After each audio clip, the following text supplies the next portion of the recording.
In early times, travel was difficult, and most people stayed close to home. Eventually, however, communities became aware of distant lands and began to trade. Traders who spoke Arabic traveled vast distances to buy and sell goods. Later, Europeans discovered items such as exotic rugs and spices available in Arabic-speaking countries and journeyed there to acquire them. To trade effectively, English speakers and Arabic speakers had to learn parts of each other's languages. They adopted words to describe new goods, environments, and ideas. This is why many common English words today have Arabic roots. Getty Imagesiu might assume that Arabic loanwords only referred to animals or customs unique to the Middle East and North Africa. However, you likely use words with Arabic roots every day. Arabic is the primary language for nearly 300 million people, spanning from Northern Africa to the Middle East. The language of mathematics too have likely counted from 1 to 10,000s of times. Although we call these Arabic numerals, the system was actually invented in India. An Arabic scholar named Muhammad ibn Musa al-Khwarizmi wrote extensively about using the system for addition and subtraction. When his books were translated into Latin, Europeans realized the system was far superior to the Roman numerals they had been using. Roman numerals, written as letters, for example, V is 5, 8 is 8. Arabic numerals, distinct characters O, 1, 2, 3, that made complex mathematics easier. Al-Jabr and Al-Harith al-Khwarizmi wrote a famous book titled Al-Jabr wal-Makabala, the compendious book on calculation by completion and balancing. Algebra, the English word, comes from the book's title, Al-Jabr, which means joining broken parts. This makes sense, as algebra involves using symbols to solve problems and balance equations. Algorithm. This word is a direct reference to the scholar's name, Al-Khwarizmi. Did you know? The prefix al in Arabic translates to the. When Europeans adopted words like algebra and algorithm, they didn't realize that al simply meant the. So, historically, saying the algebra book was essentially saying the mathematics book. Animals of the desert and plains. When Europeans visited North Africa and the Middle East, they encountered animals that looked strange to them. The giraffino thing like the giraffe existed in Europe, while the animal's long neck is its most obvious feature. The name does not mean long neck. Arabic root. The word comes from an Arabic term meaning fast walker.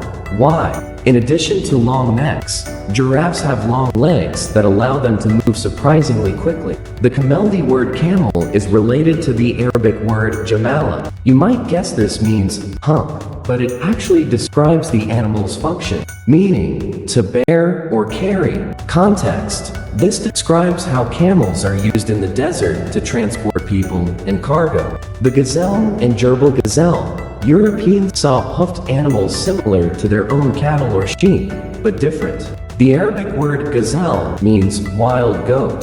Gerbil. These small pets, often from Mongolia, Africa, or India, resemble small furry rats. In Arabic, they were called yarbu. When English travelers heard this, it eventually evolved into the word gerbil. Colors and fruits. Many plants native to the warmer climates of the Middle East were unknown in the colder climates of Europe. When travelers brought these fruits home, the names of the fruits and their specific colors entered the English language. The orange, originally from India, orange seeds were brought back by sailors. Arabic farmers grew these trees and called the fruit naranj. Evolution.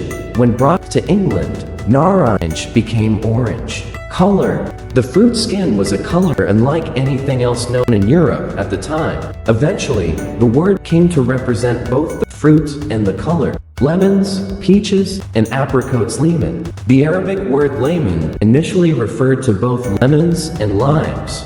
Over time, it became specific to lemons and the color lemon yellow. Peach. In Arabic, the word meant Persian apple because the fruit originated in the Persian Empire. The pale pink-orange color of the fruit took on the name as well. Apricot. Also from the Persian Empire, the Arabic root means early ripe or ripe in summer. Crimsonot. All color names came from fruit.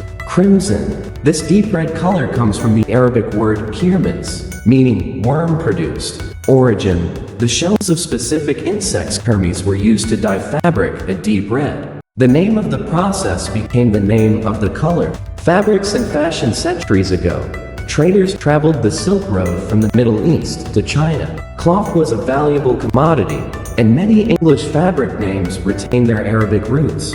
Cotton. This plant grows in hot climates. Arabic traders called the fabric al-katan. Remembering that al means the, you can see how it became cotton. Mohair. The Angora goat has soft, curly hair. The wool made from it was called mohair, from an Arabic word meaning select or choice, because of its high quality. Sequins. Today, sequins are often plastic, but they used to be made of metal or coins to display wealth. The word comes from seka, meaning the machine used to cut coins. Sweet treats and Europeans originally used honey as a sweetener because sugarcane requires a warm climate to grow. Sugar and candy traders were amazed by the large fields of sugarcane in the Middle East. Sugar comes from the Arabic sukar, meaning fine stones, resembling sugar crystals. Candy. Travelers in India found that sugarcane juice could be boiled into a blob. In India, this was kanda peas. In Arabic, it became kanda, and in English, candy. Syrup. When sugar was added to water to make a thick, sweet liquid, Arabs called it sharab, which became syrup. Coffee. Coffee originated in the Kaffa region of Africa. Legend says shepherds noticed their goats dancing with energy after eating strange beans. Arabic root. The beans were known as kawa, possibly named after the Kaffa region, or kawat, lbn, wine of the bean. English. This evolved into the word coffee. Summary.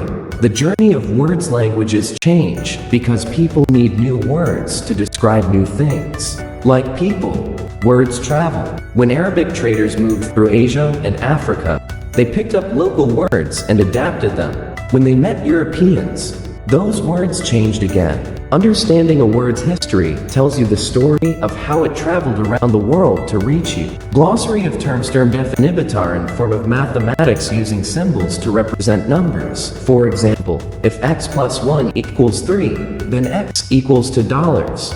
Algorithm. A step-by-step method for solving a problem. Arabic numerals. Number system 0-9 used globally today. Citrus. Fruits high in vitamin C, such as oranges, lemons, and limes. Climate. Weather patterns in an area over a long period. Fabric. Cloth created by weaving or knitting. Primary language. First language a person learns to speak.